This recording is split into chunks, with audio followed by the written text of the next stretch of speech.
Hey everyone, welcome back to the channel. In today's video, I'll show you how to transfer Toncoin from Telegram wallet to Tonkeeper.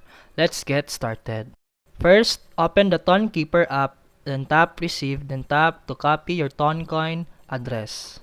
After that, return to your Telegram wallet, then tap on Toncoin, then paste your Tonkeeper address into the field, then tap Continue. Then after that, you can type the exact amount of Toncoin you want to send or tap Max to send your entire balance, then tap Continue. Then review your transaction details, tap Confirm and Send, then enter your Telegram wallet passcode.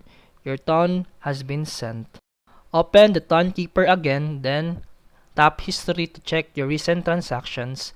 Then you should now see the Toncoin received. And that's it for today's video.